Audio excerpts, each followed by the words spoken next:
আজকে রাতে ডিনারের জন্য পেঁয়াজগুলোকে বড় বড় করে টুকরো করে আমি চপারের মধ্যে দিয়ে দিচ্ছি। এই চপারটা আমি বাংলাদেশ থেকেই নিয়ে এসেছি।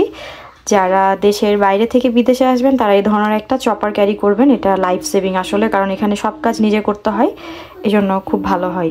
এটা খুব ইজি হয়ে যায়। আমি অলরেডি এখানে কিছু ভেজিস চপ করেছি, করে দিলেই তারপরে খুব ইজিলি চপ করা যায়।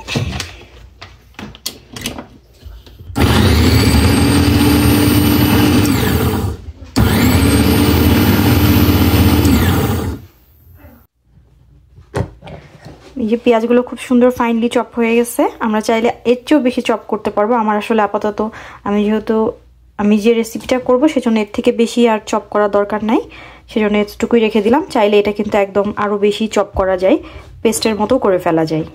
প্যানের ভেতরে বেশ খানিকটা তেল দিয়ে নিয়েছি। আমার কাছে মনে হয় এই রেসিপিটাতে তেল আর পেঁয়াজের পরিমাণটা একটু বেশি দিলে পার্সোনালি আমার ভালো লাগে। তেল গরম হওয়ার পরে চপ করে রাখা পেঁয়াজটা আমি এর ভেতরে দিয়ে দিয়েছি। এবার পেঁয়াজটা পুরোপুরি লাল করব না, হালকা কিছুটা লাল করে নিব।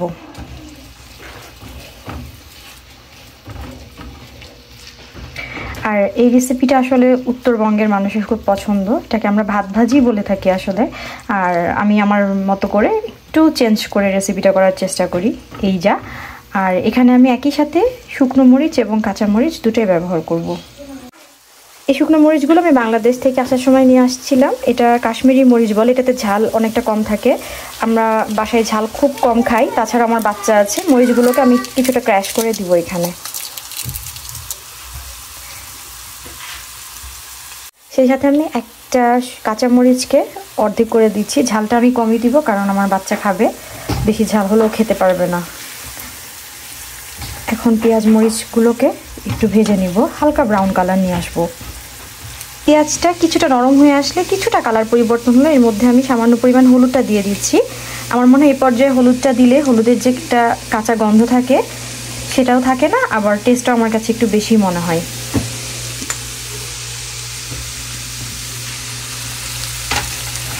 এখন এটাকে নেড়ে ছেড়ে পেঁয়াজটাকে আরেকটু বাদামি করে ভেজে নেব। আরও কিছুটা হালকা বাদামি হয়ে গেছে, এই পর্যায়ে আমি ডিম অ্যাড করব। চুলার আঁচটা এ পর্যায়ে একদমই লোতে রেখেছি।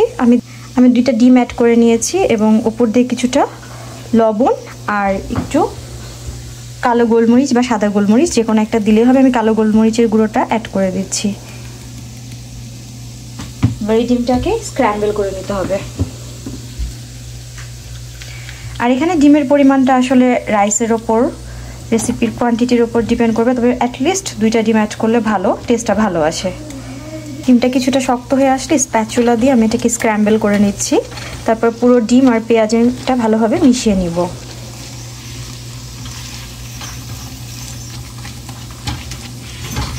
খুবই সামান্য মশলা, আসলে এই রেসিপিটাতে কোনো মশলাই লাগে না, হলুদ পেঁয়াজ লবণ, খুবই বেসিক কম মশলাই এই ভাত ভাজা বা ভাজা ভাত যেটাই বলেন সেটাই করা হয়। এবং এটা খেতে কিন্তু, আবার এটাকে আমরা বাংলাদেশি ফ্রাইড রাইসও বলতে পারি, এটা খুবই টেস্টি খেতে। আমার রাইসটা আগে রান্না করা ছিল। আমি যেহেতু আজকে রাতে ডিনারে এটা প্রিপেয়ার করব, সেজন্য দুপুরে একসাথে বেশি করে ভাত রান্না করে রেখেছিলাম। আর এই রেসিপিটা করতে গেলে ভাত আগে থেকে রান্না করে রাখলেই ভালো, ভাতটা ঝরঝরা হয় অনেক। এখন এই ভাতগুলো আমি মিশ্রণে দিয়ে দিব। আমি কিছু চেরি টমেটো দিয়ে দিলাম উপর থেকে, এটা খেতে এবং দেখতে দুটোই ভালো লাগবে। এটা আসলে মূল রেসিপিতে থাকে না, বললাম যে যার ইচ্ছে মতো পছন্দ মতো যে কোনো কিছু এখানে অ্যাড করতে পারে, তবে মূল যে রেসিপিটা সেখানে শুধু ডিমই অ্যাড করা হয়। ওর থেকে আমি আরও কিছুটা লবণ দিয়ে দিলাম, কারণ এখানে আরও কিছুটা লবণের দরকার হবে।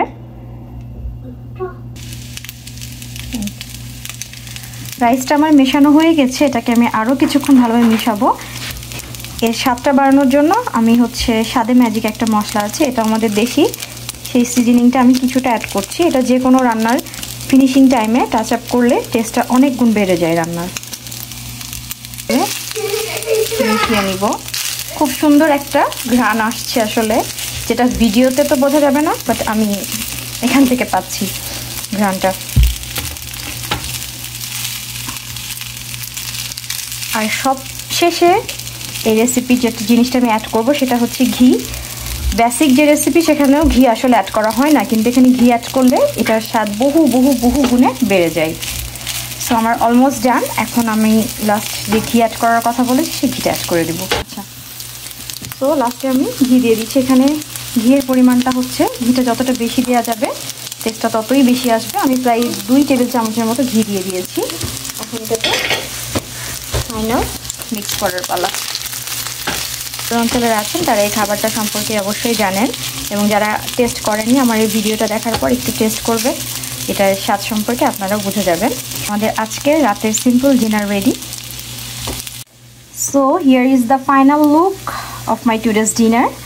I done. এখন আমাদের খাওয়ার পালা। আসসালামু আলাইকুম, আল্লাহ হাফেজ। আবারও কোনো একটা কিছু নিয়ে, কোনো একটা ভিডিওস, কোনো একটা থটস, কোনো একটা রেসিপিস নিয়ে র্যান্ডম আবার চলে আসবো।